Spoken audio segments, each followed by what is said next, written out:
Heyo, what's going on, everyone? Hey, I'm back, baby.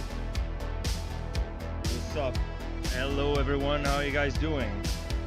I'm back to ZBrush Live, and just let me know if the music's too loud. Maybe it is. Maybe I just lower this a little bit. Let me see. Just go down a little bit. There you go. Is it better? How's the music? How's the sound? Can you guys hear me loud and clear? Do you copy? Hello. What up, what up, what up, Matthew? What up, Rithi? Steamworks, TC, what's up? I'm good. Hey, welcome. So, welcome to ZBrush Live. Welcome to Building Worlds. And my name is Rodolfo Silva, and I'm an expert ZBrush trainer here at Maxon. And I've been out for a while, let's be honest, right? So, last time I streamed, I was here with Ian on Ian's stream, and I started scheduling my streams, but to be honest, it's been rather crazy here with all the ZBrush for iPad hype and all of that stuff. I cannot speak on that, but obviously we're working hard to do the work and to provide the best possible software and continue the digital sculpting revolution that we've been doing for the last, I don't know, like couple of decades. So yeah, it's been hectic, but here I am, right?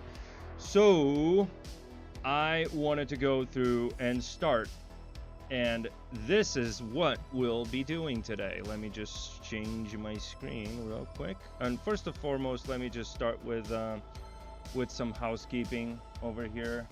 Let me just change my screen to ZBrush Live. There we go.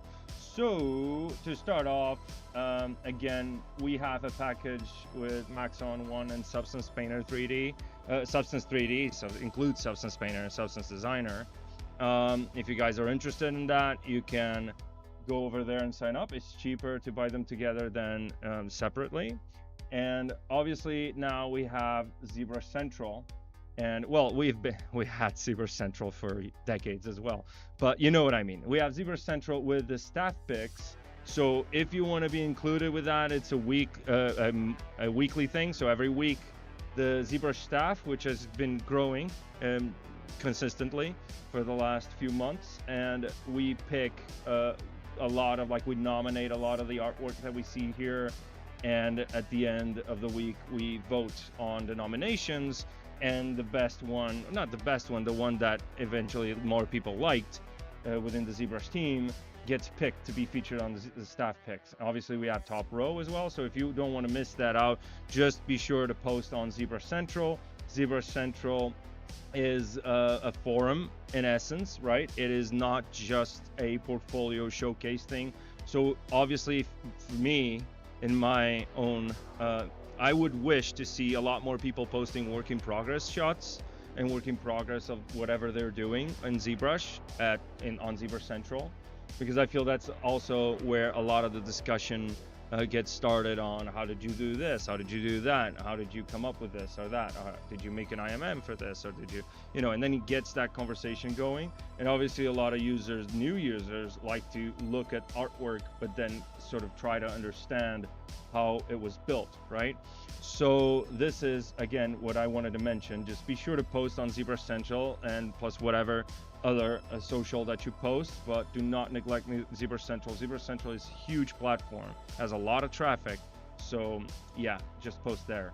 And obviously we have ZBrush for iPad that's coming out any day now, and if you guys want to sign up, just sign up for the newsletter. You'll be notified when it releases. And we have this website over here. You can just check out ZBrushForIPad.com to see the latest news and check out what is possible within the amazing app that is ZBrush now on the iPad.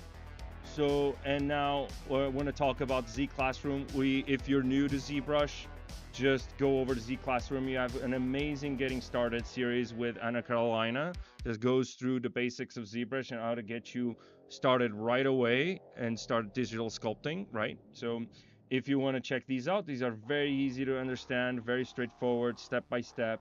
It'll get you started within ZBrush. And then also we have Cineversity, which includes tutorials from all Maxon 1, all across Maxon 1, including Maxon Studio, which we just released, Cinema 4D Particles. We have the whole like overview series, which is 1.5 hours just checking out Cinema 4D Particles.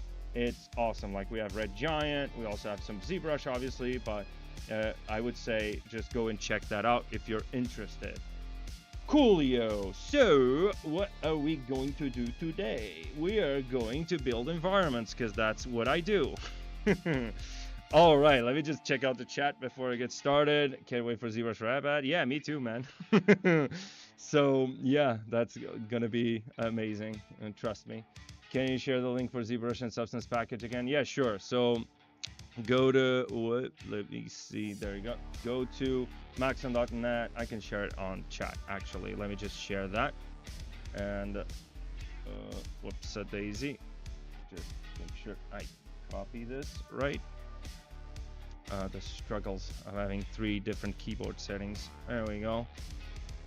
Yeah, that's the link. If you want to get both packages, just be sure to follow that link and you'll see everything you need to see on that page, which is this one.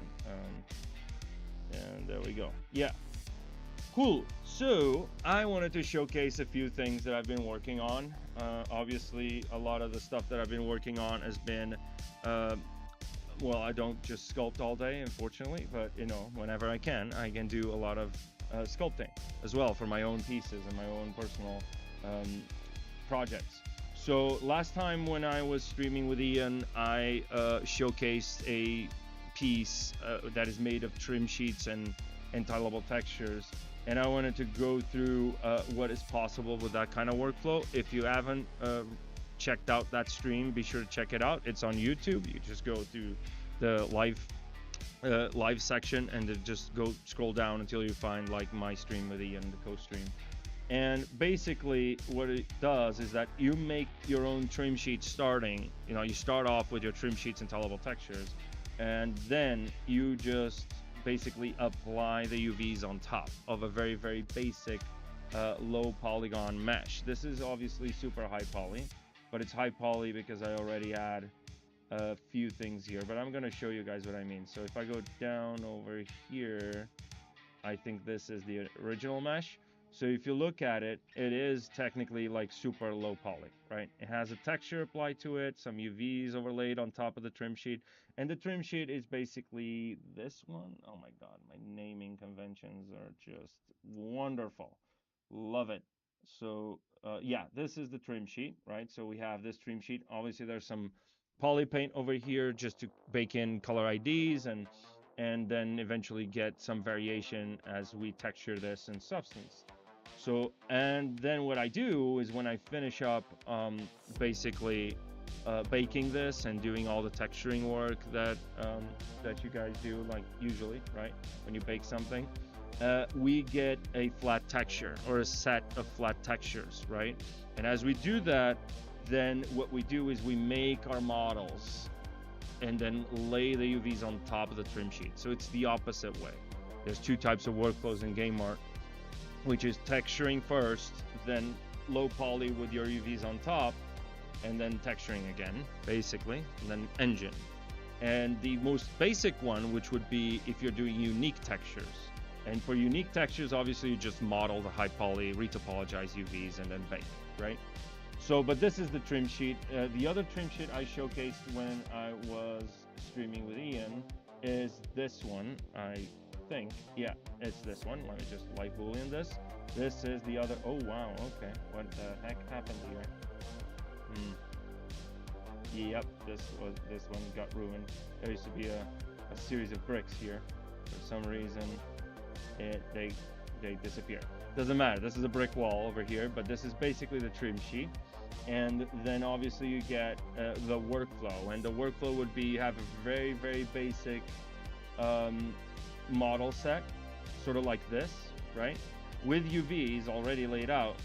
So if I go over here to my texture map and I plug in, I don't know, let me just say, let me just plug in something like this checker box. And you can see we have like the UVs, and there's some distortion here and there, but it's not, you know, absolutely atrocious. So having that said means that if I create a new texture, and I always need a new texture, and I want to displace this based on either a tiling texture or a trim sheet, the workflow is as follows. You go up, you have to divide this. Obviously, this is like too low poly, right? So if we go over here to geometry, and without smooth, we just divide a bunch of times until we get like 160K or something, and then turn on smooth, because we don't want that harsh, like ugly edge over there. We can smooth it out a little bit, but not too much. Careful with that. And then, because it doesn't change the UVs, so if you smooth too much, then you still get that distortion of UV. So divide again, you get 2 million polygons, then delete lower.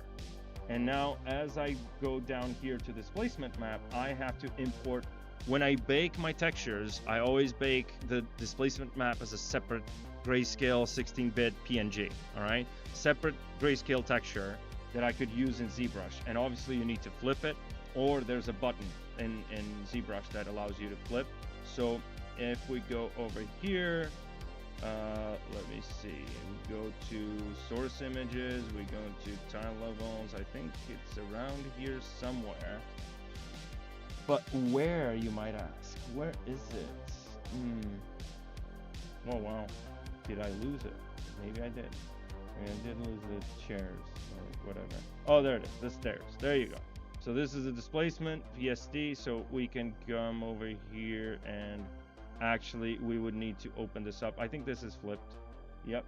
So if I bring this in and then I raise the intensity, this is what you're going to get. Basically, you have your tileable textures that you sculpt on the side, and we're gonna do that for like the rocks, the cave kind of walls and stuff. Like I made a modular kit for that as well, and we're gonna create that texture from scratch. It's organic, so it would be fun and chill to just sculpt something like that and then bake that in Substance. So if we come over here, I usually go 0.05 or up until 0.1, no more than 0.1. So if you click on mode, it's going to show you or preview that displacement, and this is clearly perfect and what I want. I'm sorry, no it isn't. I want to do 0.05, and this should be actually that's too much. 0.01. Let's try this. 0.01. There we go. And you can see this is not enough, so probably 0.025. Let's try this. Maybe a little bit more, maybe 0.03. And there we go. And then obviously this is related to how you project your UVs. So if you're making a texture that's seen from the top down, which usually stairs wouldn't be, there would be like 45 degrees, then obviously you need to project your UVs from the top. So it will displace like that, right? It's gonna move up and down from here. So then if we apply that displacement map, we get a super high poly displaced staircase thingy. It's not really that great. It is too displaced, but whatever. So we get this, but you're like, okay, but this is 2 million. How is this potentially game ready, if at all, right? Let me just import that texture just for the sake of that. Let me see. Stairs, BC. I don't think this will work because it's not flipped, so it doesn't match. Yeah, if it was flipped, I would flip this for sure. Yeah, if it was flipped, it would match for sure. Let me just flip this around again. Yeah, if I flip, it's gonna give me, let me do 0.025. Yeah, something like that, maybe a little less. And now I want to bring in that texture. The cobblestones, nope, I don't want that. I want the stairs. Then there we go. It still doesn't match. We had to, but this is your final model. Let's say we have this particular shape that we want. It's just easier to do that like low poly, right? And then just apply this workflow instead of sculpting everything by hand, baking and whatever. And also you have to keep in mind, if you're doing game art, you have performance is a big thing in environment art, right? So you have to keep in mind that, if you can reuse the same texture over and over and over again, that's better. And then you can make this with a variation by clipping other meshes and stuff. Right, so we have this, and now what I want to do is I want to go to Z plugin, and I want to keep UVs within my go to decimation master and then click this keep UVs button. And this doesn't matter for now. Let's just pre-process this. It's going to analyze the mesh. It's going to store the version of that mesh in cache. And then as I decimate, it's going to retain all the UVs, which means the texture still applies. And this is just a trim sheet, basically, or a tiling texture. So you can just do this with anything. And I did this with the textures that I was doing for that other project. And I'm going to showcase that real quick in a bit. Hey, Salome, how you doing? Hi, or Din. I'm trying not to butcher names. Lord Emmanuel. Yeah. It's nice to be back, guys.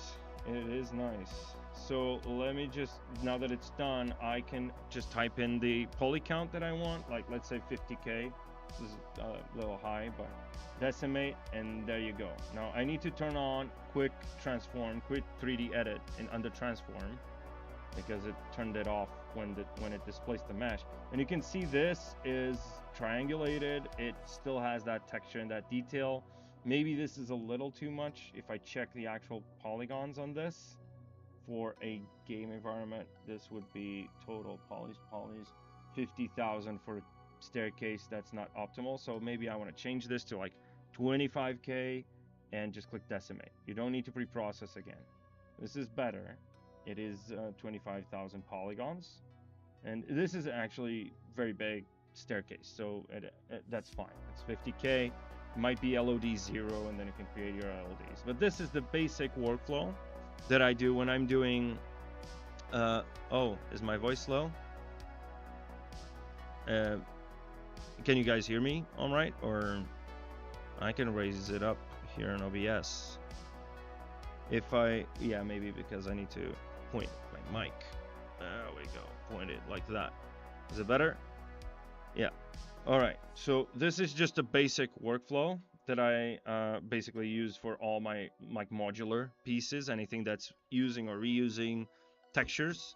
So the same thing goes for this little piece over here that I made, which is a demo that I did with a part of that trim sheet. So just to be clear, let me open up the substance file.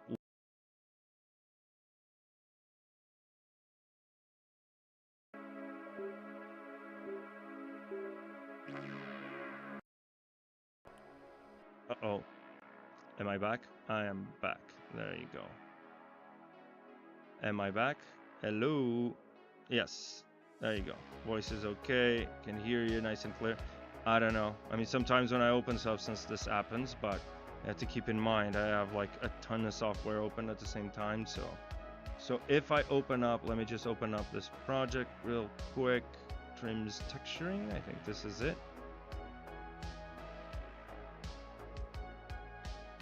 Hope it doesn't crash again.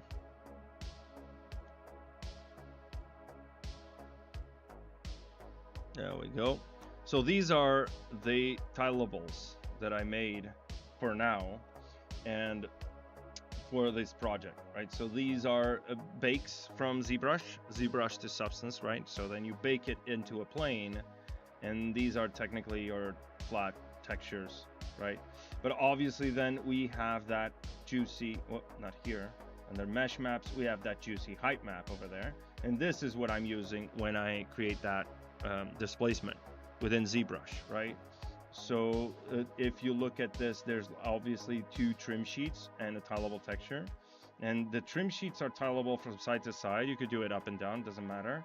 And obviously then we have some patterns here, and you can see this pattern over here. This is where I laid the UVs of that architectural piece, this architectural piece. This is not the final version of the texture, the base color, but that doesn't matter. All we want is the UVs to sort of match your displacement, right? And then this is just a flat plane, or used to be a flat plane, and then it's displaced, and this is the end result. Obviously, this is just a single mesh. You'd have to combine this with other pieces of, like, I don't know, like weird Gothic archway or whatever. This isn't Gothic. This is a half circle curve, so it's not Gothic, but you know what I mean. So you could combine a bunch of meshes with different parts of the trim sheet and then just displace them. Same idea and same workflow with this, which is what I was going to show. And that is the size of an average player. It's not precise, you know, super precise, but it is sort of like 1 meter and 80 centimeters. So it's kind of like the average person size. So, and then I did the same thing. So you can see like this mesh over here is like super basic. Here I'm not using any, this isn't a texture I sculpted. We're gonna sculpt that live, if you guys don't mind. So we're gonna sculpt a pattern like this because I wanted to showcase this today, and I still haven't done the rock kind of mortar pattern, right, for this piece or these pieces, because that piece over there is also gonna have that texture. This is obviously some cobblestone, which is also not textured. Well, it is textured by me, but it's using Megascan.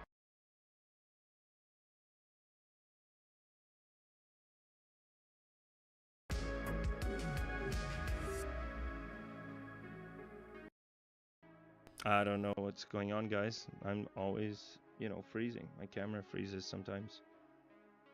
Let me just close this real quick.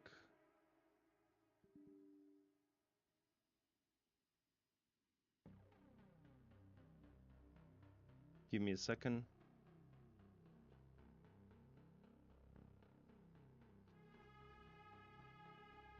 Closing a bunch of software just to see if this fixes it. And I can close Substance again just to see if we don't get any more hiccups. Just super annoying. This happens all the time. Yeah, see, like, I had a bunch of software opened up. We don't need Cinema 4D for now, and we don't need Photoshop, and you can see the textures that I was doing. I basically was just flipping a bunch of like height maps, so it could be used within ZBrush. I don't need to save that, and then you just displace the modular pieces, right? And then I think we're good to go. There's not a lot of, there we go. All right, so let's hope this doesn't crash again, or freeze anytime soon, because that's annoying. So this little block over here, this is gonna be a brazier, like this thing over here that has fire in it and it burns, you know, that's it. And then we're gonna do this, and I'm gonna showcase a few things that I use all the time when I'm doing uniques. This is a unique model per se. So those pieces, this is like concept art from various different, you know, games and IPs, and obviously real pictures, and then miniatures, and then a bunch of reference for mood. Obviously you guys know what this is. This is one of my favorite games. So, and we have a bunch of like already sculpted rocks to see patterns. We have shapes for shape design. This is like Doom, Diablo, and Jedi Survivor, and this is actually Fallen Order. But you know, like patterns and shapes to see and try to figure out how am I gonna actually sculpt this, right? So I have this idea of having that obelisk. This is where I got my idea from, getting that skeleton kind of statue thingy that I don't think I really like it that much now, looking back at it. That's the risk when you take too long to make something. You go back to it and you're like, oh, I don't like this anymore. So what we're gonna do is sort of something like this, right? So it's gonna be this kind of shaped kind of thing with some organic sculpting over there that's kind of hard surface, and then have like the bottom of that. So to optimize UV space, what I usually do is, first thing I do is actually come over here to array mesh and just lock my position immediately. And why do I do this? If I go to transpose, press Y, it locks my pivot over there, which means that if I move my object, my pivot stays there. And this is important because when I do the legs of whatever I'm doing, you could be doing a table, chair, whatever it is that has like repeating patterns, or a wheel, like a cartwheel, then you have to keep your pivot in the center and then just bake one if you want to optimize UV space, right? then you'd get obviously that repetition and all that, but let's just keep it simple. So I'm gonna do is I'm gonna go over here to my gizmo, and the first thing I usually start with this gizmo primitives, right? And the gizmo primitives allow me with these cones to change the shape real quick of whatever I want. Let me just go 2 and then rotate it 90 degrees. See if that matches sort of the size. I know this is the correct size in Unreal because I had my grid set to Unreal, and now when I imported this into ZBrush from my modular kit making workflow thing, I know this is the correct size of everything in Unreal. So this would be sort of like this. Obviously, then you need to take into account textile density, right? So you're looking at the size of the model and imagining what this would look like when it's unwrapped. So obviously then we can just duplicate this and go over here, go to maybe Polycube. Let's just shape this over here and move this out. And here's the cool thing, since I'm moving this out, you can still see if I move the entire thing, even with 2 meshes, the gizmo is still there, the pivot, I mean. So there we go. And now as we have this, I'm going to duplicate it again, and I'm gonna make a different shape. Maybe I want to go sphere 3D. This is gonna be my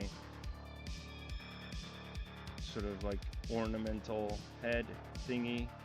So I could come over here. Let me just go like that, and then just use my knife. Let me just save this real quick. Hello, we can hear you nice and clear. Yeah, let's hope it doesn't freeze anymore. This has been happening for a while. I don't know what is going on. Might be the camera. I need to check that.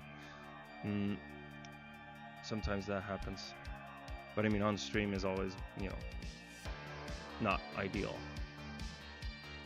So, and guys, feel free, if you have any questions, just ask away while I'm here. You know, we're gonna do a quick one today. It's gonna be, maybe we can go till like 7:30 my time, just German time, like CET. Maybe an hour more or something, so I can showcase this, right? So I can come over here. Let me just go ahead and use my knife curve brush, and then just start slicing. Can go like that.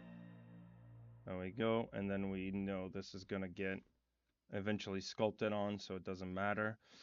And again, looking at our reference, we have sort of like the feet might be a little different. So then I can come over here with ZModeler. Maybe I want to do this now, which means that I can inset flat island and then come over here and do this, and it's not working. Because it's hidden. There we go. Inset flat island. I want to polygroup this. Polygroup, polyloop. There we go. And or I could just delete these and then just use dynamic thickness, right? So I can actually split this entire mesh. Geometry, modify topology. Not modify topology, I'm sorry. Go to subtool, split hidden. Now that's a separate subtool.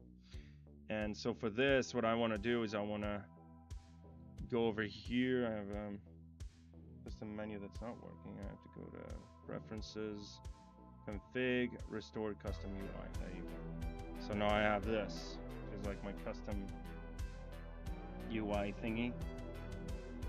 And I can come over here. Whoa, my face is covered. There we go. So I can come over here to what was I doing? Oh, there you go. To dynamic. Oops. And before that, obviously delete hidden. Geometry modify topology, delete hidden. Go to dynamic subdivision, turn it on, and you want to turn on thickness. Whoa, that's too much. This might be tiny though. We'll see.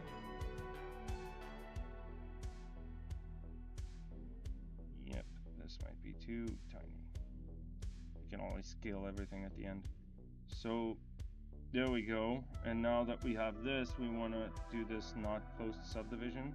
So then we can sculpt on that nicely.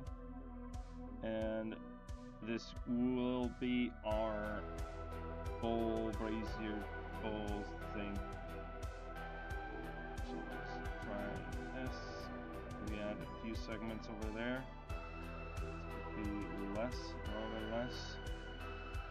And then obviously this could be shaped differently. Let me just go to polygroups, auto groups, and this could be shaped differently. So let me go like that. Get to that center and use my bend curve and shape that to be what the hell is going on. There we go. Come over here. Actually, let me create a visibility set for this because it's confusing to have everything on screen at once. So let's go visibility set. I want this one, I want the human guy thing. Easy, there he is. And that is basically it. We're going to sculpt some stairs as well. And let's just see if I can change this resolution here real quick. And then obviously we can move this anyway. So it'd be something like this. We can twist it. We don't want to twist it. It'd be something like that. And then add another point. It'd be something like this. I'm going to try dynamic subdivision. And then obviously we can go and play around with more deformers. Oh, it's covering my voice. Okay. Why is the music so loud though? It's not supposed to be. Let me see. Maybe I am speaking too low. I mean, this is a different mic, so. How about now? Can you guys hear me? Can you hear me properly? Nope. Yes, maybe. Okay, carrying on. So, as I was saying, deformers, taper deformer, which would allow me to do something like this, and then change the exponent of that. And then I can come over here under crease, geometry crease, and go increase by tolerance, crease 45 degrees. Yeah, thank you for the heads up. And then just up this smooth button, lower the crease level, and this would be something like that. And obviously then we can start dynameshing. We could have dynameshed already, but I actually don't want this to influence like the sides. I don't want to influence the sides. There we go. But I want this to go a little crazy. There we go. I can remove this and now I can start sculpting. So let's say, I don't know, let me do some trim dynamic over here. Let's do some symmetry and local symmetry without dynamic on. And the symmetry should be on Z. There we go. Now I can start going a little crazy. Let's go and do some Sculptress Pro over here. This is actually with this dynamic subdivisions. So let's actually apply this. Apply dynamic subdivisions, delete lower. Actually, I don't want that many. Delete higher, delete lower. And now I can dynamesh with groups on. And let's project no blur, maybe a little bit. Maybe I can go 1. And let's see. Wow, this is incredibly high. Yeah, this scene is too small. Yep, it is too small. There we go. Alright, so now we can come over here. Whoa, why is this not groups? Blur to 1, project, dynamesh. There we go. Yeah, So now we have this, and we can start sculpting, right? So what I usually do is I go over here with a clip curve brush, and I start, you know, clipping. So go over here, start clipping that, and I want to shape this. So let me just use my move brush actually first. It's actually super tiny scene. I don't know why that didn't import correctly. It should have.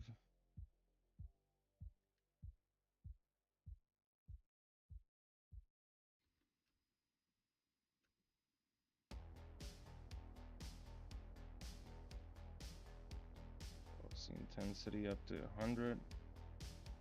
I can actually move this.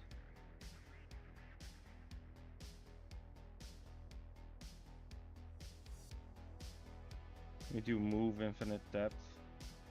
That might be better. I'm trying to see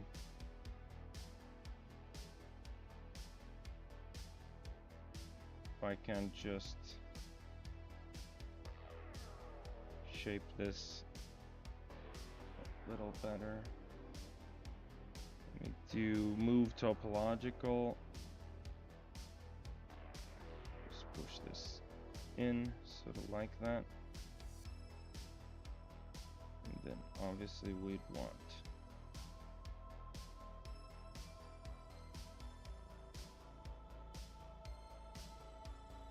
go masking, so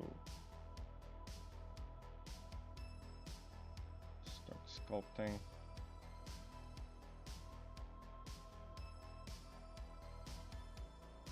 We have some models that we could have used for this. I had made a few skulls that I never used, but I mean, we could sculpt it from scratch. So you guys can see what I am doing.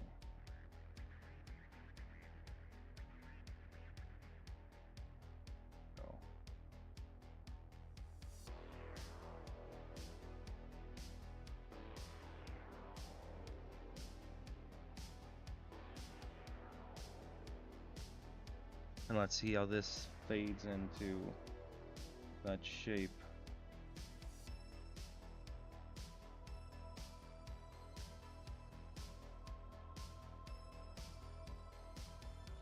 You can come over here and turn on AccuCurve. I'm going to brush, curve, AccuCurve, just to make sure this is pointy in terms of its shape.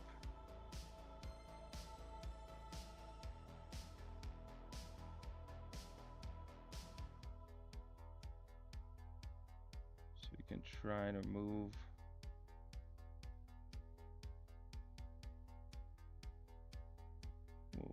every single little piece of this.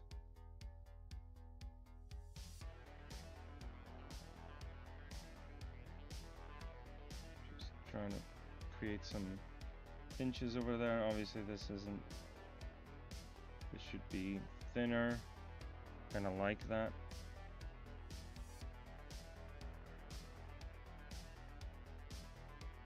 I don't know, I'm just, you know, doing stuff as I go.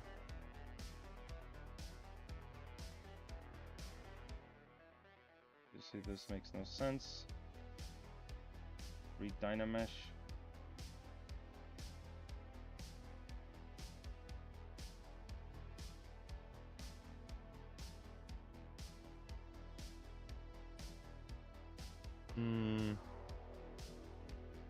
Let's go trim dynamic. That shape should be construed first. That basic shape. Move topological. Well, I'm just messing around, just trying to create some ornamental detail that could be used for this. I mean, I could actually have this. Whoops. Come on. Keyboard is set to. There we go. I could just use this. It's going to be a torch thing. What do you call that? Since I got here a little late. No, you're fine. I mean, we had some freezes and some crashes, so you're fine. You know, just your regular day-to-day streaming. So you could easily go like that, or maybe click this, go to the center and rotate it. Maybe do the opposite thing. Have this be like your support of that thing, right? I'm not sure I like this. I actually prefer this thing over here, and then you could actually, you know, trim this. So I don't know, I'm just exploring shapes, exploring forms, and usually I would do this could take a while because I'm not a concept artist, right? So to me, it's this is harder. This is the hardest part of the process. When it comes to the technical stuff, that's me, man. That's what I like to do. So, oh wow, okay, something went terribly wrong over there. Yeah, there it is. We can start pushing this up like that. So this is, I mean, I'm supposed to just sketch this out and then show you guys what I mean when I say that you guys should just create one little leg and then just basically repeat it with array mesh and then just bake one, basically, right? So you'd have your low poly. Your low poly would be just one leg, and then your high poly would be all the legs. And this is a question that came up with some of my students. They eventually get it, but it takes a while for you to understand what I mean when I say bake just one of something that is repeated, even if you're making a unique model, and then just duplicate the low poly. I'm trying to make this, I don't know what I'm doing. I don't know what I'm doing. Number one, I'm not a concept artist. Number two, I'm not an organic artist. Well, I am, but not a creature kind of, you know, artist. So this should be something I would have to get some more reference for, which I'm not. Let's see. No, this is not going to be a displacement workflow. This is going to be baked, right? So this means that if you're doing unique, you're not using displacement maps, you're not using trim sheets, you're not using anything of the sort. You're just baking. You're just sculpting something super high poly and then baking it to a low poly with UVs and use that as it is, right? What I'm saying is you don't need to make all of the legs for this piece. So let's say this is a finished sculpt, which it isn't by any stretch of the imagination, but let's say it is. If I look at the pivot, it's still in that dead center because I locked position on my array mesh before I even split this as a separate subtool, right? So it inherits anything that's under this tool palette. It gets inherited every time you just split that into a separate subtool, right? So as you do this, if I decide, okay, I want 3 legs and I want 3 repetitions, right? Then go to rotate, and I want to rotate this to 360. I would get this, right? So this is, you would essentially have this as your high poly, and then when you retopologize one of these, you just bake one, because then you only have one set of UVs instead of 3, right? Let's imagine you have a ton of them. Let's imagine, oh, I don't know, this is crazy. It looks like modern art or something. So if I want to do, I don't know, like maybe 8, we have like 8 thingies over here, right? I don't like the fact that this is, you know, over there. So I want to sculpt that out. There we go. Yeah, it'd be something like that. So as you're doing this, you only need one for your low poly, and every single one needs to be there for your high poly, because then again, it will get some of that ambient occlusion and stuff on this mesh over here, right? Hey, Victor, how are you doing? Yeah, I'm back. It's been crazy, man. I haven't had that much time to stream, to be honest. And actually, the issue is that I'm just developing this environment for so long. It's just ZBrush Live is a good opportunity for me to actually power through this, but it also is slower than I'm used to. I'm used to doing environments like super fast. If I go super slow, it's a struggle for me to keep up with the idea, to keep the idea fresh in my mind, right? So this idea already changed at least, I don't know, 10 times the concept of the environment, you know. So that's you know, I heard from a few artist friends of mine that that's, you know, normal. Basically, all artists face that. You know, they want to do a specific concept, and if it takes too long, they might change their mind midway through and change a bunch of times, right? So yeah, so this would be like the main idea. So then obviously you'd want something. So if this is a full-on, it's going to be part of that piece.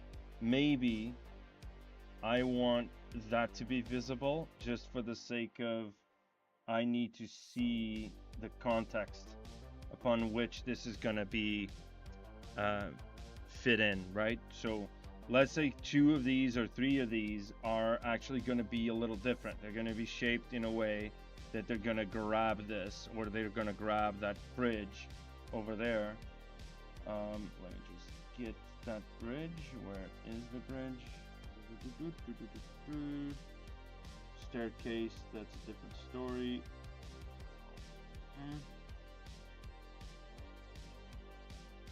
Where is the bridge? Wow, did I lose the bridge? Archmate, there you go. Yeah, this is the bridge itself. Then you have this on top. This is too much displacement. It's just a crazy. That's not the final texture anyway. That's why the displacement is a little crazy. It shouldn't though. And then you get the side trim, and then you get the trim decimated. Actually, I think that's best because it has the shape. And we should have the cover somewhere. These are not organized at all. Yeah, there it is. That's the cover. So I could shape this object to be sort of, you know, to match that. But then obviously you have to keep in mind that you want to make this as generic as possible if you plan on having multiple of these. I plan on having one in the middle of each one of these pieces, and then obviously one in the corners, and then eventually as you go up the environment, there's a tilted one, there's a slanted version of that. That version is going to go up until like the main door where the main kind of statues are and all of that, right? So then you're going to repeat this all over the environment. You're just going to copy paste within the environment, within your game engine, or, you know, DCC of choice, right? So as you do this, we want to start shaping this generically and then maybe make a variation out of it. So to do that, I'm just gonna re-dynamesh again, and actually I wanna go to my visibility set, and now I want to go move infinite depth, and I want to shape this in a way, and I want to go a little bit more organic. Whoops, it's already tilted. The scene is just too small. So I can come over here, start sculpting. Whoops, I might just go move. I might need to change this when we're off stream because the scale is just not right. When it imported, for some reason, it didn't import the correct kind of scale. So I'm just ideating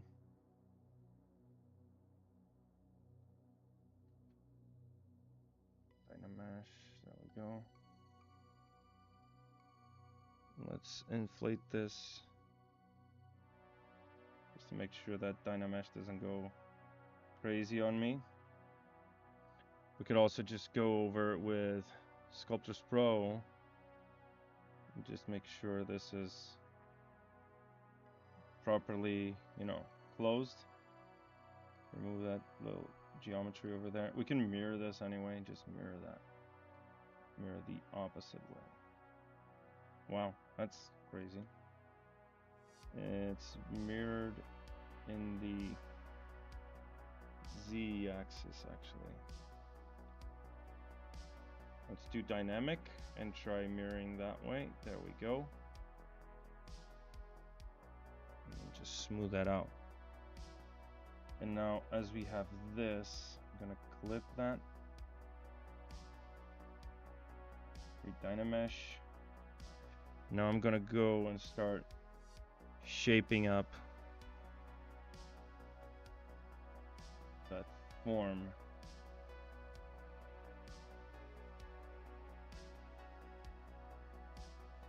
Come on.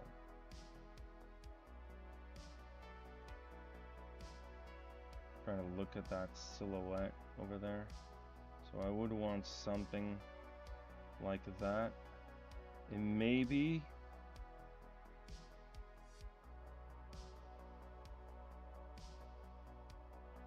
I want that shape over there. I want that to connect down there. We can have this as separate pieces later on, but the idea would be something like that, and then just sculpt. I should have done this with move infinite depth, but it's fine. It doesn't matter. Whoops. Actually, you can let me go trim dynamic. Trim dynamic's a little faster. So we could come over here. Whoa, that was crazy. Okay. I guess ZBrush is against me today. It's been like this the whole day. Sometimes, you know, ZBrush needs its rest as well. Sometimes it needs. It's kind of like a person. You need to give it an excuse sometimes. So we're gonna go. I don't know what the heck I'm doing when it comes to this shape. Might need to use some different concept art because that's not that clear. Just change this. Smooth that out. Now weld that together. There we go.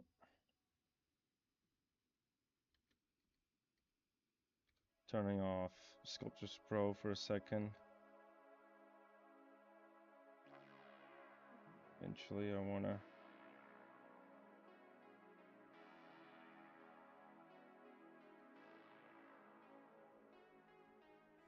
tapping alts as you go.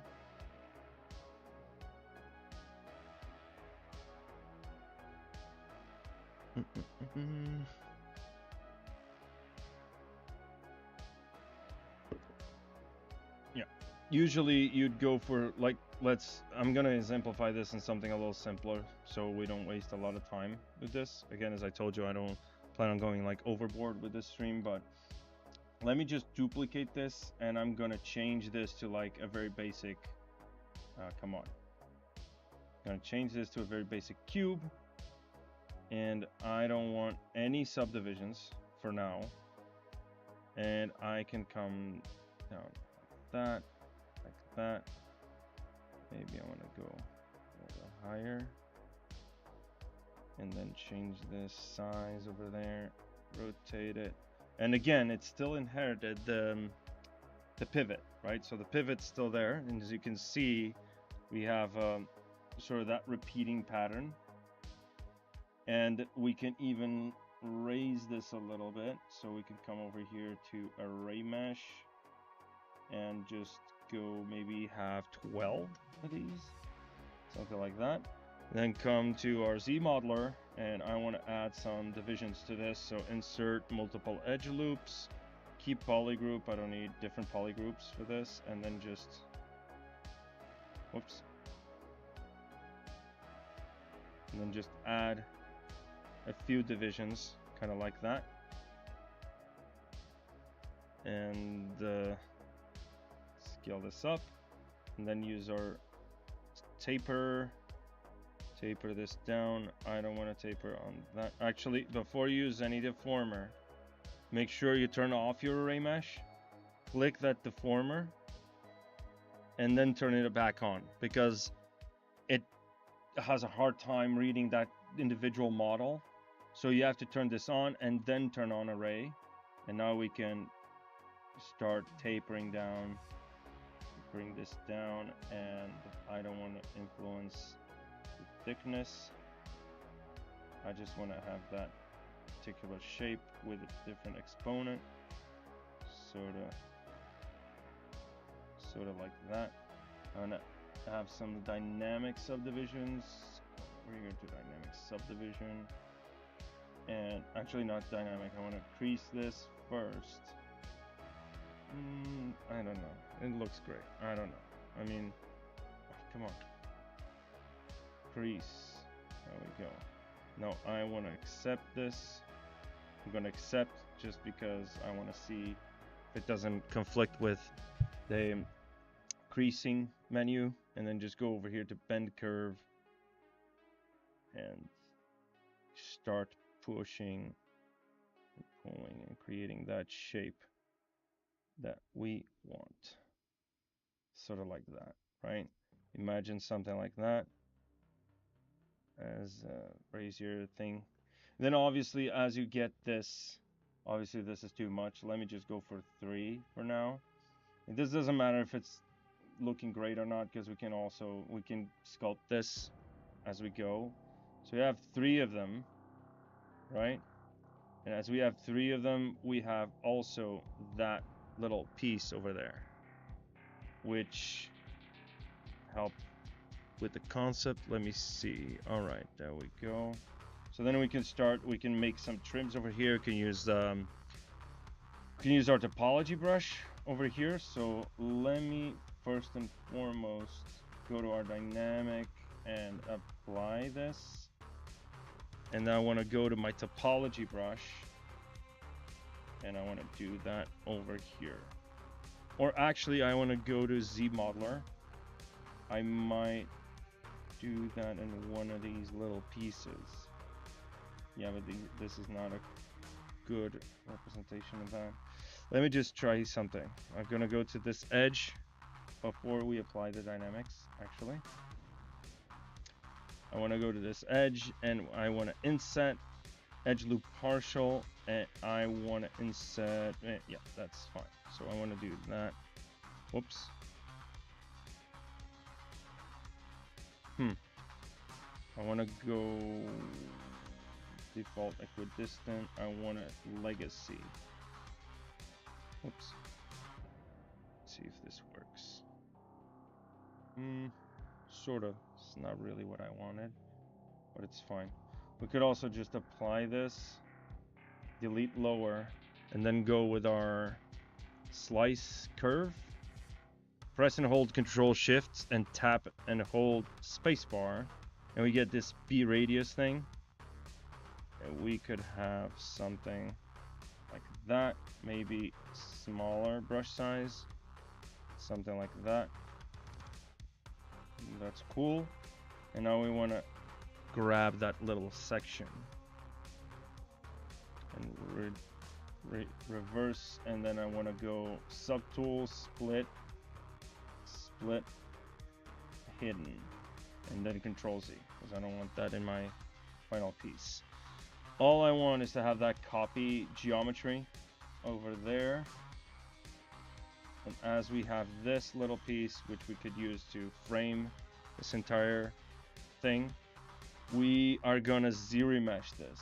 So obviously this already has a pretty clean geometry, but it's kind of tilted a little bit and whatnot, so I might want to go down to geometry, ZBrush, and same, keep groups just in case I want to smooth out this for like, this is basically a polish by groups, right? Like smoothing groups. So adaptive size I want like 10, at least for the first, I said 10, not 1.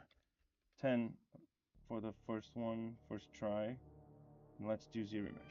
There we go. Actually, I don't want to smooth groups. Let's try this. All right, now I want to go half, adaptive size down to 0, and keep going half, half. And I think that is fine for now. And what we do want now is we want to go Z modeler. I want to Q mesh this, all polygons. I don't know why is this, there's an artifact with my, let me just turn off the grid. That is weird. Some weird artifacts going on right here. So let me just Q mesh this a little bit. And then if I want, I could use thickness as well, but I want to have that control. I want to go insert single edge loop, and I want to insert an edge loop right about there. And then I want to go over here, I want to inset, and I want to inset polygroup island, and just inset that like so. And then I could just come over here and alt tap to delete, and then I want to crease PG. Crease PG is crease polygroup. That means if I turn on dynamic, obviously without thickness, this is what you'd get. That little shape over there. Right? Then obviously this is, you know, not working because we want half, or maybe not, maybe we want to go over and repeat this. Maybe we can do, this could be 4, repeat it 4 times. I come over here, do 4. Then you have something like this. And then over here, we just want array, and I want to rotate this 360. It's the pivot. Okay. Yeah. Should rotate. Right, 180, because it's just 2 repeats. So there we go. Now we have that shit. And then we can go over here. That sheet over there is gonna be is gonna reuse that trim sheet. So we don't want this to be low poly, right? We want this to be, whoops. We don't want this to be high poly, I'm sorry. We want this to be as low poly as possible, because we're gonna just apply a trim sheet. And we're gonna, there are people that basically model this on the flat, like sheets, right? And then as we wrap, we model it on the flat, we have the trim sheet, we can do, I think that undo history is temp file. Is it normal for undo history to get erased? Yeah, that depends on your memory. If you don't have a lot of memory, a lot of RAM, a lot of disk space maybe, or maybe the file gets too big, there's obviously under preferences we have mem. Where is mem? There it is, mem. And we can say, okay, how many undos does this is the minimum undo count.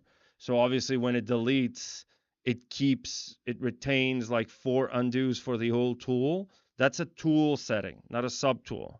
So that means that if you have a single subtool in a tool and that happens, it will retain the last 4, at least the last 4 undos. So then we have also the Sculptris Pro, but we also have this. If you really want to delete your undo after you finish up a session, you can come over here to undo history and skip loading. And the next time you open up ZBrush and you open up a project or something, you can open it up right now, or just turn off enable saving and then save, and it won't save undo history. So your file size is going to get smaller.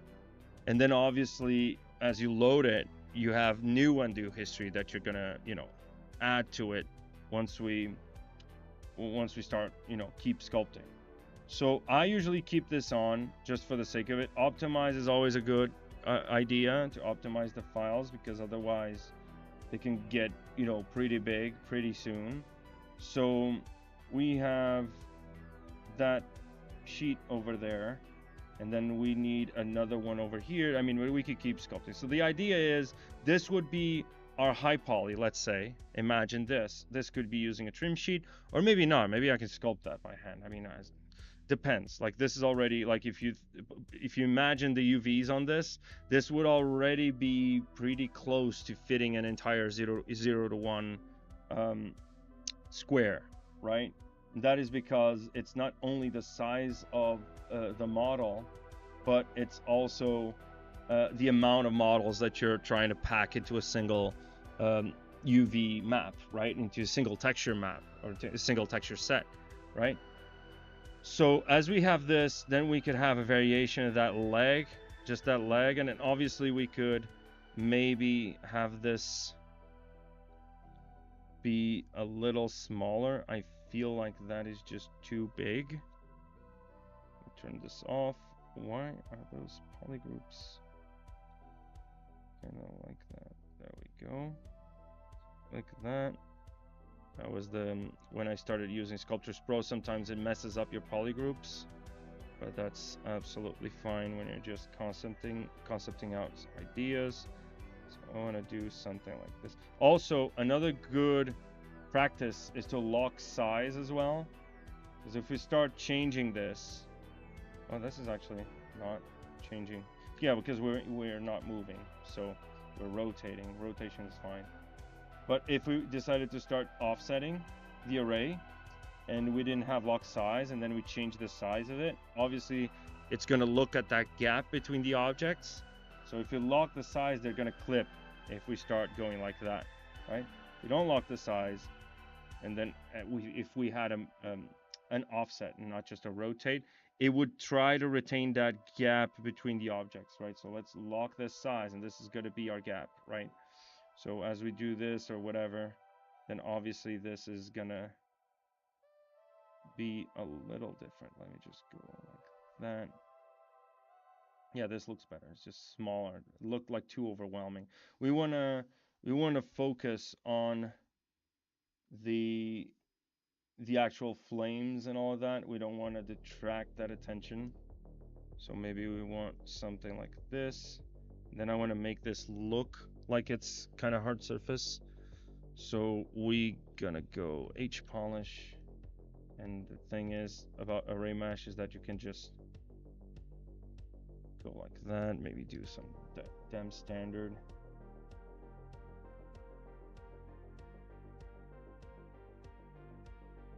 Damn standard. Oh, that Windows ink.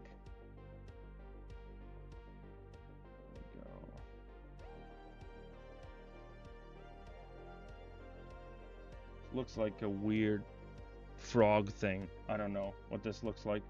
It's just, again, not a concept artist.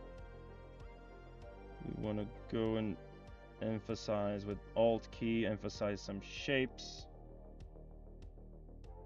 Emphasize that as well. We want to also primarily emphasize that transition to that plateau over there, right?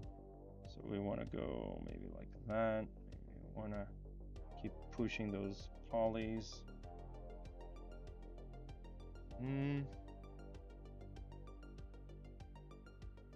Smooth that out a little bit. We don't need that. Then we want to do this.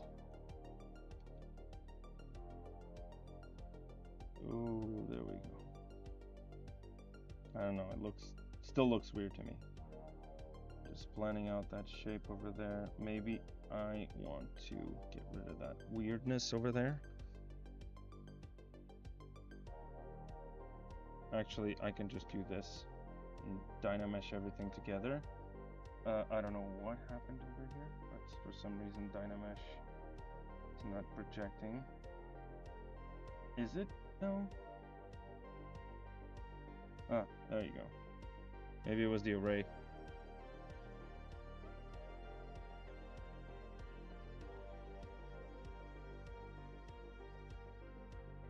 Maybe this is looking too wide for my taste. Just to look.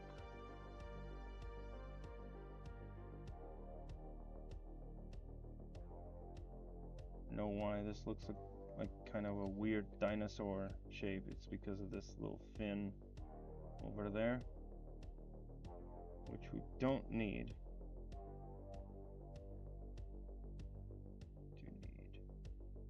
That.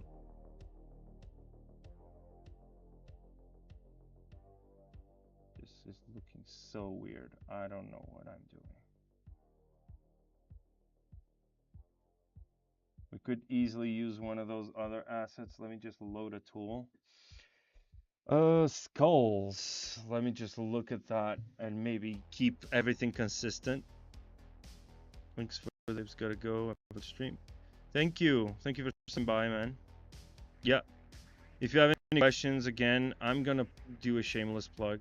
I mean, it's not shameless, it's my stream. So if I go over here, I'm gonna send you guys the links to my socials. If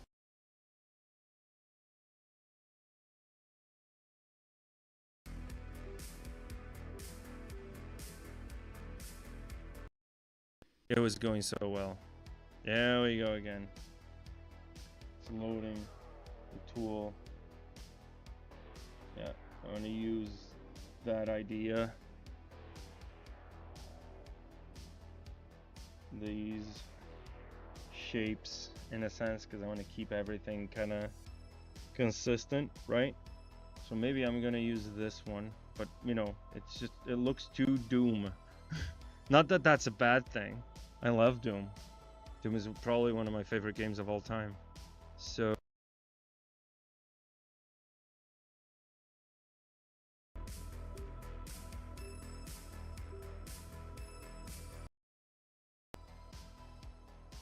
I don't know what is going on, guys. To be honest, I didn't click anything. It just did this. I don't know. So today is just, it's trying to annoy me. Let me see. So I close this, close my texturing software. I don't need any of this right now. Okay, so if we go over here, what was I doing? I remember. Okay. Sorry, that's just distracting. So I'm gonna link you guys, share this link, and you guys have a Discord server over there. You also have, you know, ZBrush live streams, my ZBrush live streams, ZBrush Central. Then you obviously have my socials, and then you have like an article, a bunch of articles from the rookies at maxon.net as well. And if you guys wanna just have any questions or whatever, just send them over to my Discord server, and eventually I can answer that, and maybe someone from the community will answer. Well, it depends, but if not, I will answer that. I'll try to answer on stream if you guys are comfortable with that. I mean, if you guys want to share files as well, that's fine. I mean, I'm talking review, not for, and that obviously I will not show on stream, but we could do, I mean, I could do that and then just share it on the server, so that's fine. Right. I don't even know why I was saying that. It's just that whole like cutting off thing with the camera just distracts me a lot. So I'm gonna take this actually, and I'm gonna bring it here. You see how tiny that is actually? I don't know why that got so tiny. I don't know. Might need to re-import this again for the next stream. So we're ramping up.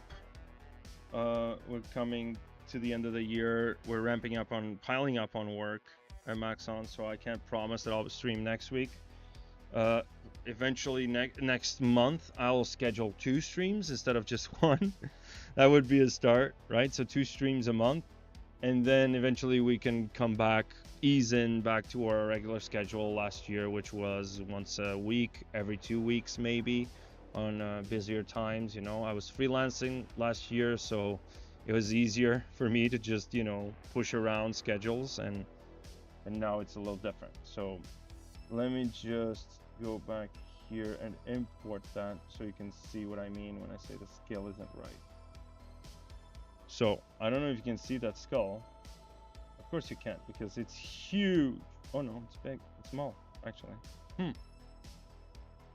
Did the actually is rather small. All right, works for me. So I can just bring it over there, and then just scale it down, and then we can have that as sort of a reference.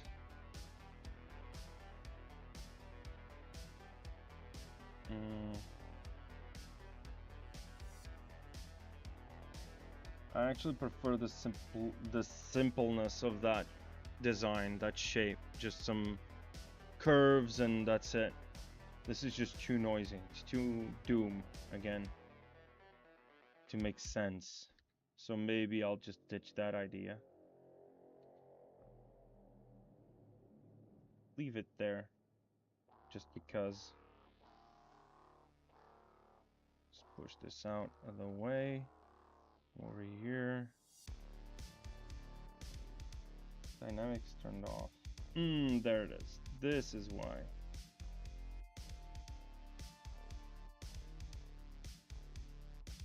There we go. No, this isn't why, but whatever. Go Dynamesh, higher resolution. Actually, much higher resolution.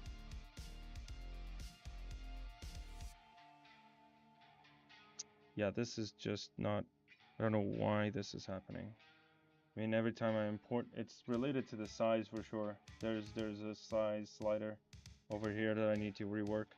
Usually when I import using the FBX importer, it gets the scale from the original scene, which is what you would want if you're doing game environments, right? Because you want to set up your scene scale right from the start, and that eventually would make your scene consistent.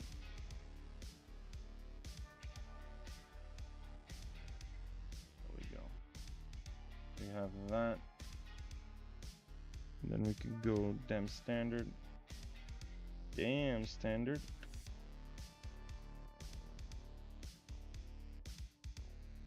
Go like that. Let me just go over here to stroke. Under lazy mouse, lazy radius.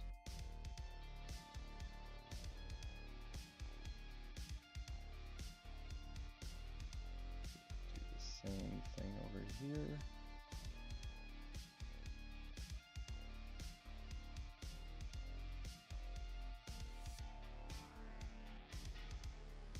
Maybe I want to do that like the opposite.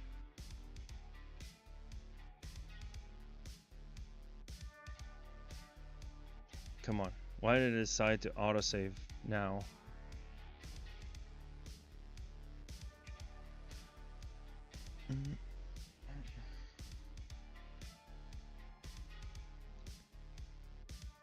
Any day now, ZBrush. It's a big file, though. To be fair, it is a big file. And now that I imported those skulls, it was a big file already. Now it's even bigger, because it got more tools and all of that. And it looks like it's gonna crash, but it isn't. Trust me. If you just leave it, and now it crashed. And there we go. There we go. It's good to know that ZBrush still has my back. So let's do this. Let's keep going. I want to do maybe that, and then have that be its own kind of like separate panel. Like that. Obviously we want to start polishing up this, I mean, that ideally would be done with dynamic, but for some reason scale is not correct. I'm just tapping Alt as I'm doing this, so it raises the surface as well. You don't want to just, without Alt, it would just make this like kind of, you know, you see how it's dipping in? So you just press and then tap Alt, keep tapping like super fast as you're drawing. So it's gonna give you that kind of like perfectly smooth, and then just do the gesture of that shape. This is how you do something that would look organic yet hard surface at the same time. So it'd be something like that, for example. This isn't fine if we don't tap Alt for now, and then go over there and start tapping. Just smooth out that transition over there. Start going around that shape.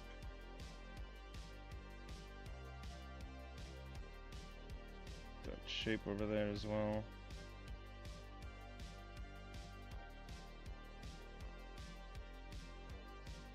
This is not looking great, this bottom part, so just go and see if I can. And I think it's also because, let's turn on AccuCurve and point this out a little bit. This is just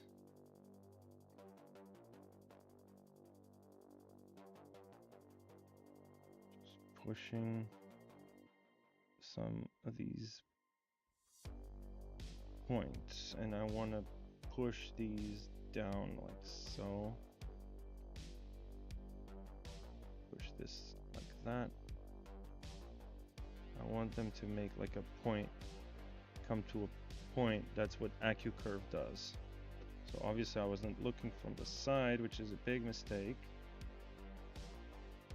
And then we wanna, whoops, something went bananas with my, I mean, everything's just going haywire today. I don't know what is going on. I want to change this.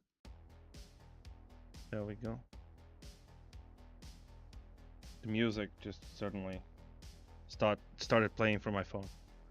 I don't know what's going on, guys. I have no clue. I'm not IT, and I haven't tried turning it off and on again. Maybe that's the problem. I have to turn it off and on again, and then we can eventually start our stream properly, right?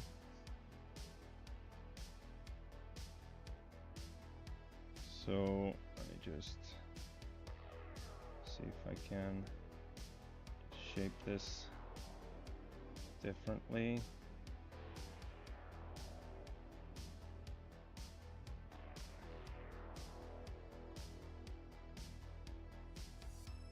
Yeah, there we go. So what I usually do is I do this and then I go across it if I want to make a form. Be something like that. Be something like this.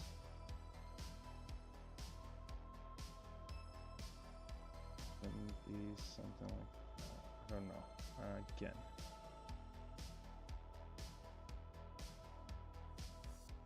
Then we can start, you know, doing the hard surface aspect of it.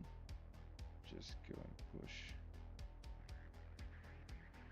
Looks like a bird. I don't know if that was what I wanted. Maybe not. Probably not. I'm just, again, not a concept artist.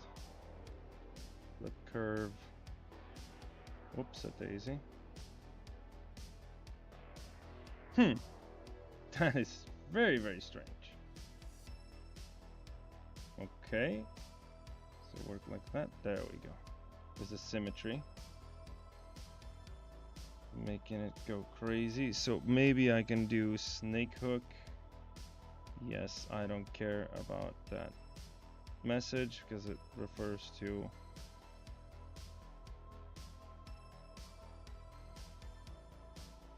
snake hook is a good move tool sometimes.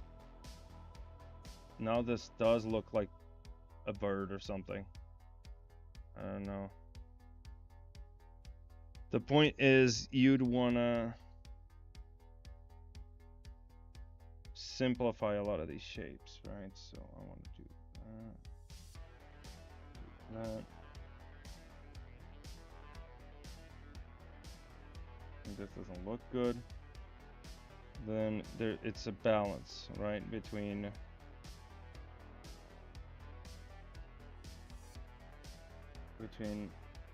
making sense and looking good, right? I mean, I'm already spending too much time over here. I wanted to show a bunch of other stuff that I'm not probably going to show now because it's 7:30 and we were supposed to go until 7:30. But I mean, I'm gonna do these stairs as like separate steps, and I'm just gonna start with the whole like curve thingy. I'm gonna delete all of these meshes. Let me just go over here under geometry size. Check that size, 3.25. Check over here. You see it's visibly smaller. Yep, way smaller. So I'm gonna delete this for now. It's confusing my brain. Delete all and re-import everything back. Don't worry, don't panic. And what I'm gonna do is I'm gonna start doing that high level texture and we're gonna end it there. So a lot of you guys know this is what I do for fun. I just do tile-level textures, and you know, that's what I do in ZBrush. It's one of my favorite things. One of the methods that we could come up, first of all, let me just import that secondary set that I had, which is over here. Source images under tile levels, not tile levels. Scenes, kit, cave elements. Yes, okay. There we go. You can see this is already, well, it's the same kind of size. So these are the pieces that are going to be like on the wall or something, like the cave walls, right? So I want to apply some sort of like tile-level texture to this. I want to make sure that that those textures are tile-level, but not just because of that, because this is actually way bigger than a single tile. This is a lot bigger. I mean, if you look at that little guy over there, that's half the texture in terms of height, and this is way bigger. Right, so this is at least like 4 times that little guy. So it's at least 2 textures, 2 4K textures in terms of tiling, right? So we need to make a texture. And to do that, I usually, if I'm doing like organic stuff, I usually go and use the old school like wrap mode. So if I go to plane 3D, I start with a plane 3D always, just because it is perfectly fitting the grid sort of format. Let's say it's a perfect size, right? It's 1 to 1 to 1. So let me just make polymesh 3D. This doesn't matter if it's, you know, a lot of polygons or not. We're going to use it anyway. And what I can do now, let me just start by renaming, because I feel like I neglect that a lot of the times. I shouldn't. So if I go over here and I do a cave wall, and I'm going to call this high, and we can duplicate this, and I'm gonna call this low. This is gonna be my baking plane, so I don't touch that. The high, however, I wanna scale it up ever so slightly, like 0.1. And here's the reason why. The reason why is quite simple. It's because wrap mode uses the grid, let's say, or the world space coordinates. If they match exactly 1 square, wrap mode is gonna when you do a stroke over here, it's going to do a stroke over there, and it's going to distort the edges of our plane. So your baking plane will no longer match. Here's an example. So if I go and use the standard brush, for example, go to brush under curve, I think. Yeah, wrap mode, turn on wrap mode. Let me just divide this a couple of times without smooth. So divide this a couple of times like that. If I start sculpting and I go over, this is what happens with wrap mode, right? So if you start sculpting a lot, you can already see what's going on over there. It's distorting that silhouette, which is fine if you duplicate this. So one of the things you want to do if you want to test out your tiling texture thing, if it's tiling or not, you want to set up your array mesh right away. So I set up array, I lock position and I lock size. So now I make sure and my pivot is right there. So when I do this, for example, X2, this plane is the second like array mesh plane is right next to it, and it's perfectly matching because it's moving 2 units, right? So if you go, let's see, let's append a new one, and I'm gonna do the opposite. I'm gonna go -8. Now it's perfectly tiling. So the difference is if we didn't do the whole like plane scaling thing, this is what would happen. You start sculpting, it starts distorting. It should start distorting. Whoops, maybe that's because it's visible. If the other plane is visible and you're, oh, actually, never mind. It doesn't work. So this is what would happen. But the thing is, it is distorting on that side as well. So if you use array mesh, it's matches. So I usually sculpt with array mesh turned on, right? And then you make sure you're sure that everything that you're sculpting is actually tiling, right? So now this is the actual mesh. Obviously, when you bake, because your plane, your other plane is still gonna bake that, you don't bake just a single plane, right? You would eventually apply your array mesh, right? So I'm gonna divide this a couple of more times, and I actually don't want that sculpt. I want to sculpt from top to bottom, and I want to do like very broad and simple strokes, kind of. Oh, come on, kind of like that. Do that.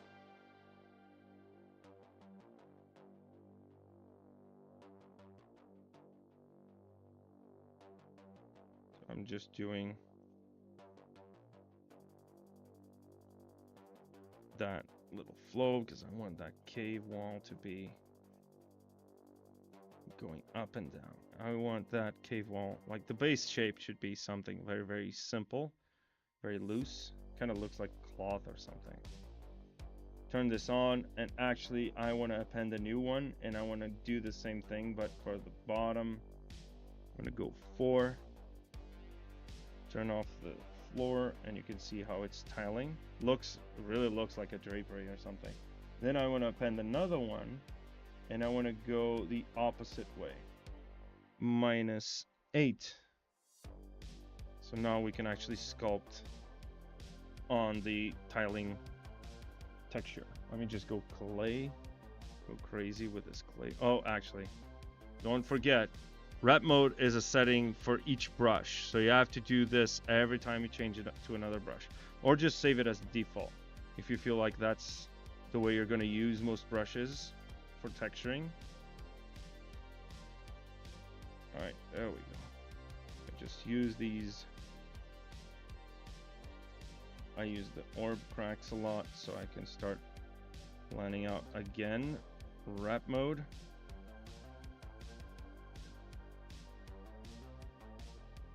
And what I usually do when I'm planning out a tileable texture is I go over here to surface noise, and I just apply one of these from Megascans, and as I apply, I get a picture of a flow, right? And I can just sculpt on top of that without just applying the noise and that's it, because otherwise why not just use that texture, right? So what I do is I go over here to Megascans library, go to downloaded surface, and I want to use, I have imperfections, I have the metal, I have rocks. I thought I had rocks somewhere. There it is. Rock cliff.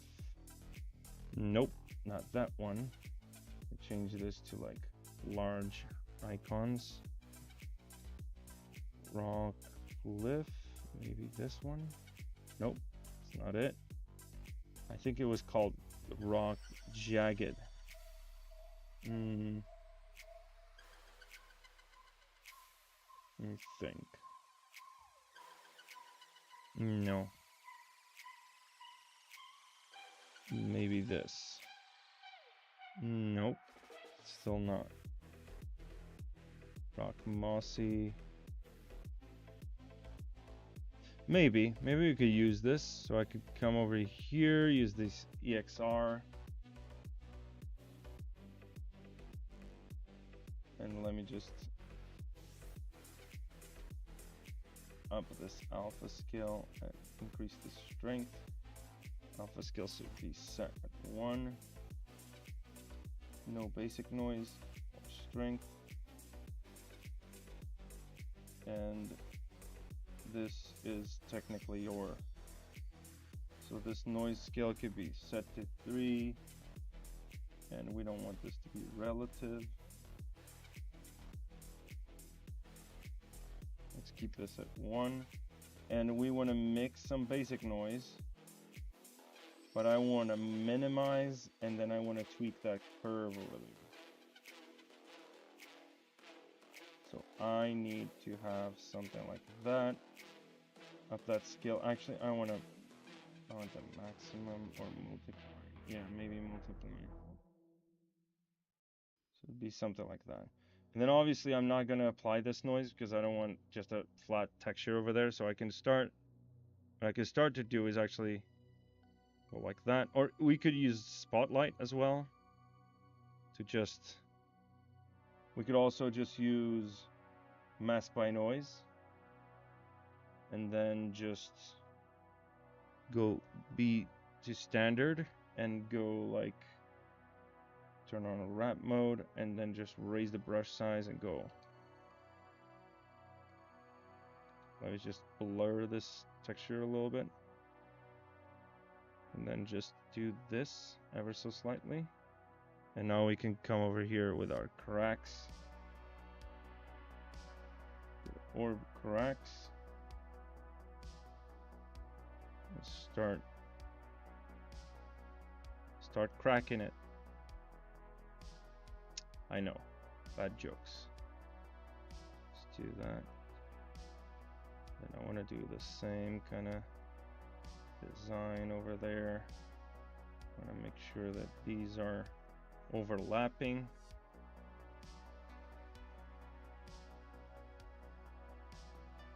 We could use the dam standard as well, because we're just designing this.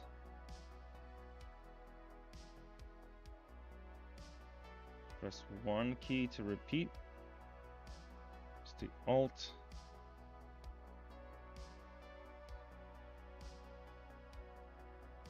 Then obviously we'd have to go over with our clay brushes once again.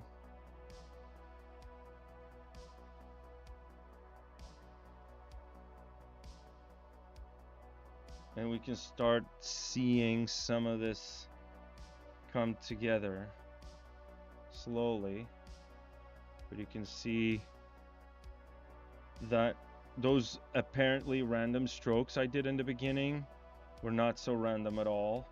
It just starts coming together and starts to look like something eventually.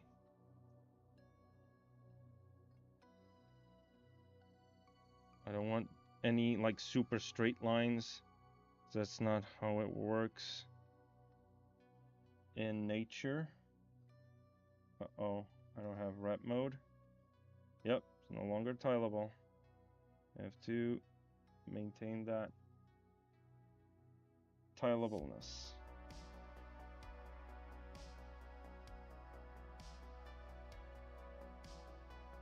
looks like bark at the moment. It won't at the end. So let's just do cracks, and let's keep sculpting like that. Going like this.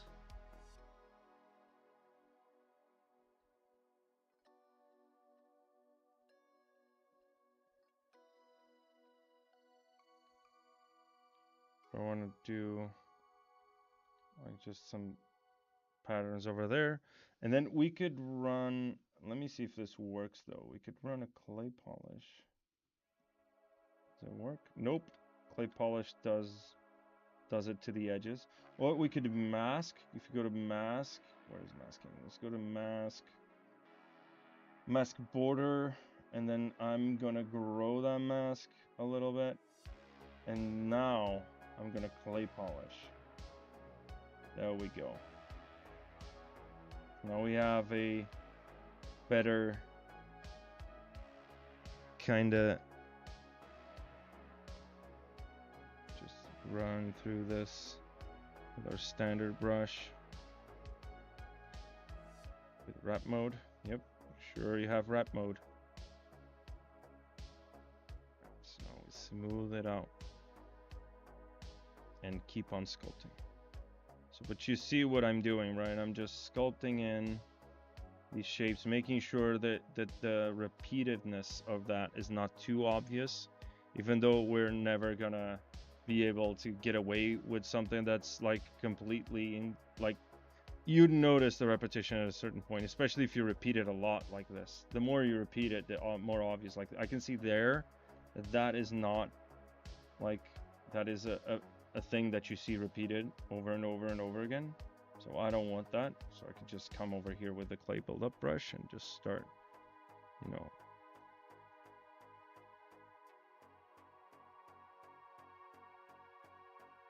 start doing like some drastic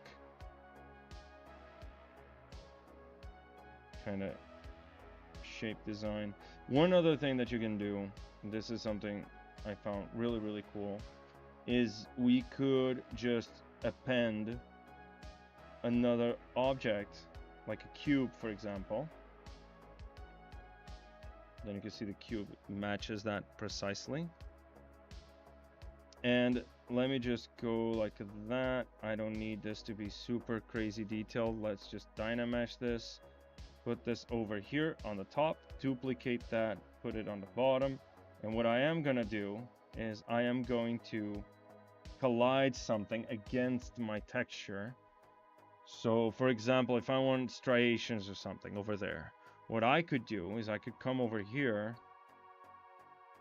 I could paint a mask like so, paint another mask like so, and I want to go down into, where is it? Geometry, nope. Where is Slime Bridge? There it is, Slime Bridge. If I turn on Slime Bridge, it's gonna give me all these crazy, you know, slimes. So I want to up this tension to 100%. So now we have that, right? And if we want some randomness to it, that's fine. Just lower this until like 90. And then just think about this in a 2D, a purely 2D sense, right? So I want to have less bridges and I want to have less capillaries, but I want to keep those branches. So if I do this now, okay, maybe I want that mask to be over there. Yeah, so something like this, right? Let's imagine you have something like this. Maybe you want to tilt this. You can tilt this like so, right? Or maybe not. Maybe that's fine. So what we want to do now is I want to select all of those little capillary things and go Control-Shift-Q for the polygroups. And then I want to split hidden like that. So I want to go down and just split hidden.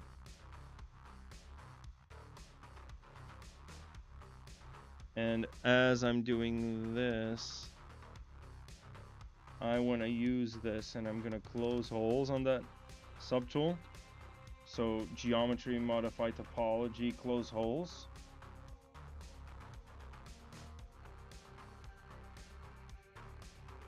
Like that. And I want to collide against that object. So I can go crazy. I can use transpose cloth and just combine a bunch of features like this, like go transpose cloth. Let me dock in my dynamics over here on the side. I'm gonna go dynamics. I don't want any gravity, but I want a collision volume. I want it to detect that collision volume. Actually, I don't want those two bars. They're just gonna get in the way. Recalculate that collision. And I don't need that much inflation. Maybe 0.1 or something. Because I want them to actually touch that. So if I now just push this against that wall, it doesn't have thickness. This would work if it had thickness. I don't know if it works on a plane though. Yep, doesn't work on a plane. Let's see. Or maybe the points. It has too many points. I can just go and quickly ZBrush this. Let me go and ZBrush. Keep groups, same. Smooth groups, yeah, sure. Let's do a same first. There we go, and now half.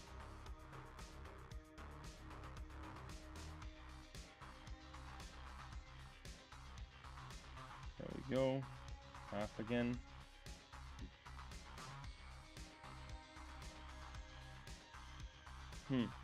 Adaptive size down to 0. I don't want to smooth that much. It has a lot of polygroups. Maybe I can do auto groups first. Let me run on auto groups. There you go. And now I can ZBrush. Okay, there's an error. Go to mesh integrity, fix mesh.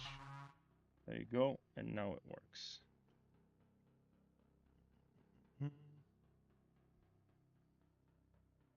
There we go. All right, maybe this works. Maybe I don't want to risk it, so I'm gonna go and do it in half again. Just cut it in half in terms of poly count. There we go.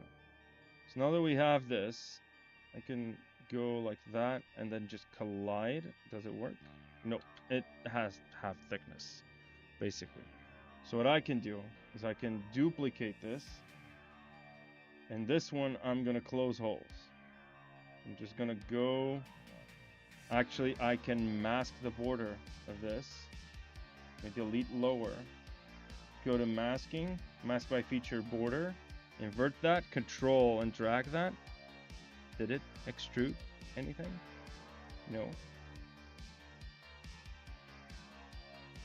Let's see. There it is. And now I can close holes. I can go geometry, modify topology, close holes. There we go. Now if I recalculate this volume again, select that subtool, recalculate that volume. Obviously, I don't want this plane to be included in that calculation. Recalculate, and then if I push, it should. There we go. This is giving me like weird vine. It looks like vines, right?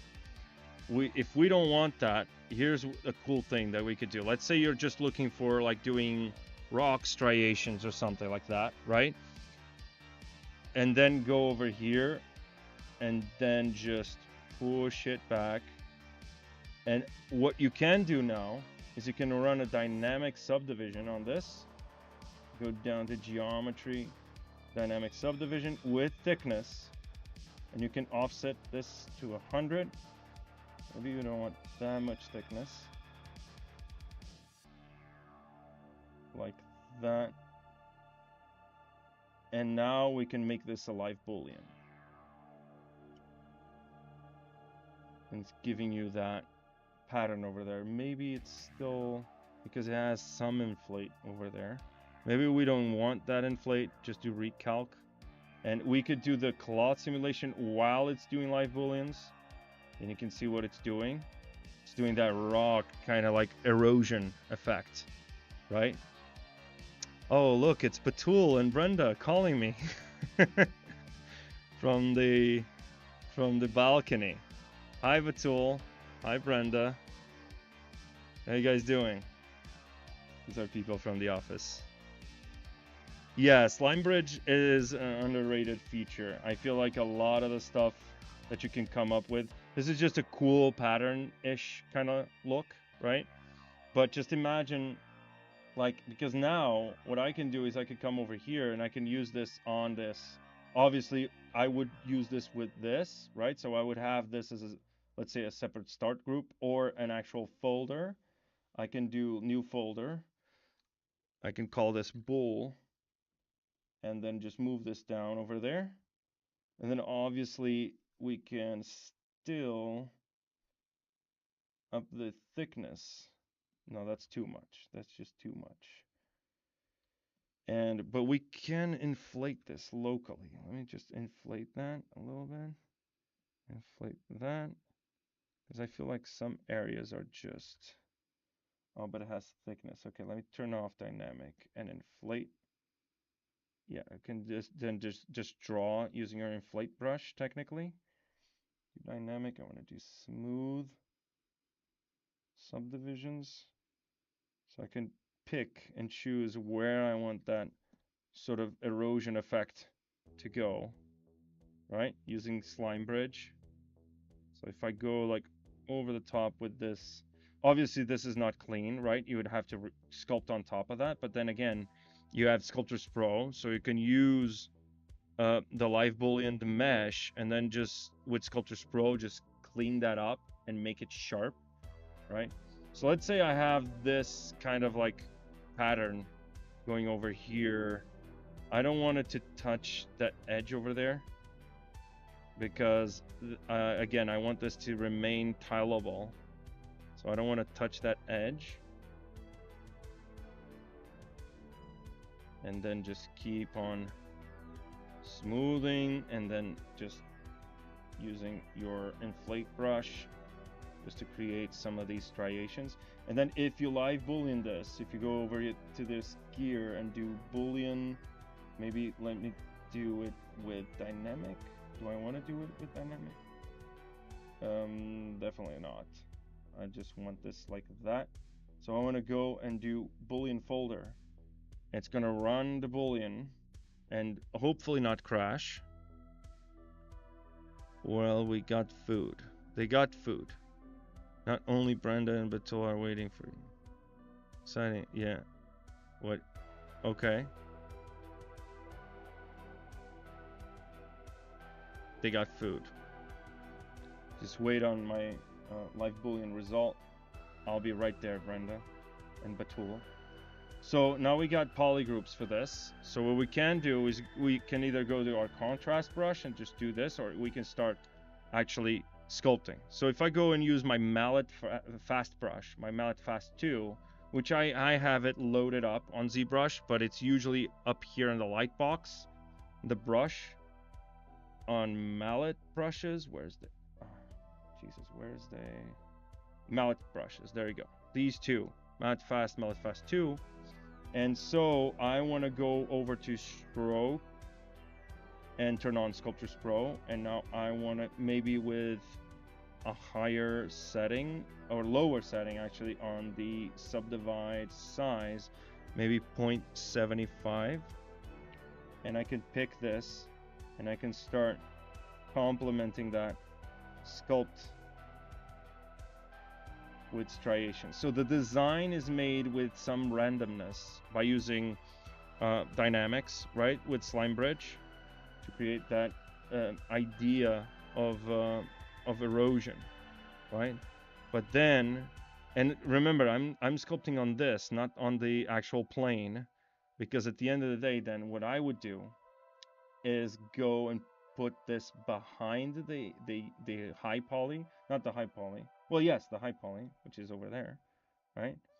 And I would want to project this, right? So I would want to go over here to my, basically my plane, and go and project, not project history, in this case it's just project all. But I want to mask everything else. So I want to mask the border first and foremost, and then I want to grow that mask a little bit, and now I want to project. So now we have that in our plane. Obviously we don't have that much geometry, so maybe we want to divide a couple of more times, like up to 1 million or something, and then just mask by feature, grow mask. Whoops, not grow all, just grow mask. Invert that, shrink mask a little bit, invert that, and grow it. And now I want to project again, now with more geometry. So project all, and there we go. And we have our plane, still tileable. And we can go and do mesh and compose the subdivisions. So we need to turn off Sculptors Pro, which is already turned off, and we want to turn on wrap mode again, especially with our smooth brush, because we don't want to smooth just certain areas. So we can come over here, and with our smooth brush with the higher intensity, we can start carving out those shapes. Obviously now it gets a little laggy because it's, you know, it's higher poly, it has like array mesh turned on. You have to keep that in mind. And I'm just carving in those shapes to make that randomness part of my sculpt, right? We can go over there, and it goes to the other side, as you can see. Maybe that was too much. Maybe I want to do something like that. And then obviously over here we need to start carving in. And then obviously we need to start smoothing out that part over there that got, you know, it's a little, it looks weird because of the projection, but it is what it is. So obviously now we have some patterns repeating, some weird repetition over there, but we can easily just cover it up with mod fast. We can also just come here, if we get some stretching, we can just morph and then project again, right? And then we have our, eventually we'll get our tiling textures. Once you're done, this is your high poly plane, and you still have that low poly, which kind of matches. Obviously you have that issue over there, which means you need to apply your array mesh. So depending on your machine, this workflow could get pretty heavy pretty soon, because we're talking an array mesh with 3 stages, I think, if I'm not mistaken. Yeah, with 4 stages. So it's basically, this is 1 million, so it's 2 million, then it's 4 million, then it's 4 million, 8 million, and then it's 16 million polygons for your high poly. Obviously you don't need every tile, you just need the tiles around this one, and then you bake on top of that. You make sure it's tileable, right? And after you do that, you do the same workflow that I showed at the beginning of the stream, but with these planes, which is going to be the cave walls and the modular cave wall pieces. And they would displace, and they would have like specific shapes. And if you want, for example, let's say you have like 2 rock meshes in your environment, they're kind of like on the ceiling or whatever, but they're not connected. And you're like, okay, I want something that connects these 2 rocks. So what you could do is bring those 2 rocks into any DCC of your choice, or even ZBrush. You can bring those 2 rocks as they are in the game level, and then just use a plane with dynamics, just push it against those rocks, and the plane will conform to the shape, right? And then just clip the edges inside the rocks and use a tileable texture to displace that. So you get those 2 rocks connected with a rock pattern without having to sculpt that transition, let's say by hand. So it's easier to just show you. I'm not gonna show you now because it's rather late over here. But it is something I am gonna do, and then I'm gonna showcase that workflow over here.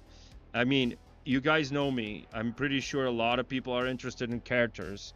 I'm not a character artist. I do appreciate character arts, and I know my anatomy, but I am gonna be the lone wolf that is an environment artist. You know what I mean? I am gonna be that guy. So, I mean, you guys just let me know if you want me to specifically showcase anything that you guys, any questions you guys might have, just ask away on the Discords. I mean, if you look at the chat, it's there, all my links. So you have my Discord server, you have Instagram, you have LinkedIn, you have whatever you want. So there's no excuse if you guys don't wanna, if you guys don't feel like, if you guys feel like you want to ask any questions, there's no excuse, right? So you guys can just ping me. I'll promise I'll try to get back to you as soon as possible. So yeah, again, reiterating, you have a Maxon 1 plus Substance 2D package, which you can get. This is something this is the second time I'm mentioning this, because you guys know me. I use Substance a lot with ZBrush, right? I use ZBrush with Substance all the time, especially as a games artist. And then again, I'm gonna push for this, use and post on ZBrush Central. You can see a ton of crazy work over here, and this is the hub of the ZBrush community. So go over there and just post it. Post your artwork, post your sketches, post your prints, your miniatures, your game characters, your environment art, whatever it is, just post it. And now, as we now have an ongoing staff picks every week, right? All right, guys, I'm gonna drop out of the mission.